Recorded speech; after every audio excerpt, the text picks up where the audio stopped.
Savez-vous ce qu'est un neurone et comment ça fonctionne? Alors, c'est quoi un neurone? Un neurone, c'est une des cellules qu'on a dans le corps humain.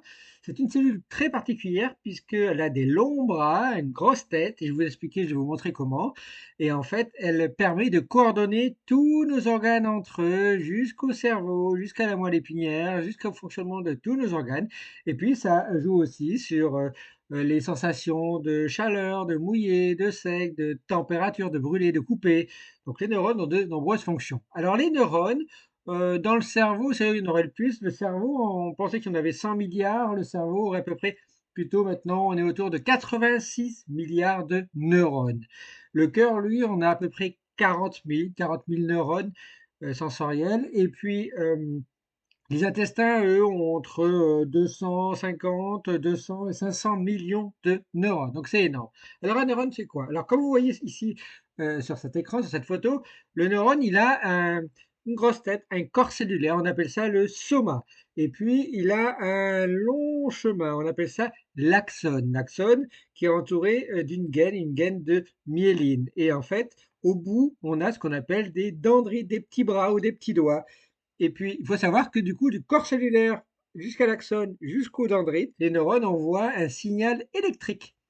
Et ce signal électrique, il est protégé par, comme à la maison, comme les fils électriques sont protégés par une gaine, et bien, dans les neurones, c'est ce qu'on appelle la gaine de myéline. Et quand cette gaine de myéline est oxydée, elle est attaquée, elle est endommagée, ça entraîne des dysfonctions neuronales, des anomalies neuronales et même des maladies neurologiques qui peuvent être même graves. Alors, au bout, les neurones ont ce qu'on appelle des dendrites, des petits doigts, des petits bras qui rentrent en contact avec quoi? Avec les autres neurones. Et un neurone peut faire jusqu'à à peu près 10 000, entre 1000 et 10 000 connexions avec les autres neurones, avec ces petits bras. C'est énorme. On appelle ça ces zones de connexion entre deux neurones, entre les bras de chaque neurone, on appelle ça des synapses. C'est dans cette zone que le neurone communique à travers des autres neurones en envoyant des signaux chimiques, des molécules, des protéines. Le courant électrique est envoyé de neurone à neurone. En fait, il traverse un neurone, l'axone, et puis ça va permettre de libérer des petites poches, on appelle ça des vésicules, qui sont au bout des bras des neurones. On appelle ça des vésicules présynaptiques ou synaptiques, et elles vont libérer plein de choses, par exemple du calcium, des éléments minéraux, par exemple de l'énergie, parce que les neurones ont beaucoup de mitochondries.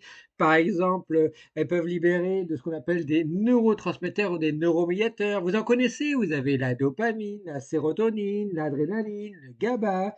Vous avez des neuropeptides qui vont être même comme l'ocytocine. Vous avez des hormones comme même l'insuline. Donc vous voyez, les neurones communiquent entre eux à travers des molécules chimiques, des protéines, des neurohormones, des neuromédiateurs, des neurotransmetteurs. Et c'est pour ça qu'il y a beaucoup de médicaments qui jouent sur la dopamine, l'adrénaline, l'ocytocine, qui jouent sur la sérotonine. Tout ça joue sur la fonction des neurones. Est-ce qu'il faut augmenter l'activité des neurones ou réduire l'activité des neurones? Quand les neurones sont trop activés dans le cerveau, eh bien on utilise certains médicaments pour les freiner, ou quand il manque certains neuromédiateurs comme la sérotonine ou la dopamine, on peut donner des médicaments pour jouer sur des taux de sérotonine et de dopamine. Et tout ça joue sur quoi? Sur notre motricité, notre coordination entre tous nos organes, le fonctionnement de nos organes, notre humeur. Donc évidemment, tous les médicaments qu'on trouve en psychiatrie, et y compris aussi les médicaments pour traiter l'anxiété, la dépression, les envies suicidaires, tout ça joue sur les activités neuronales, par exemple, dans notre cerveau.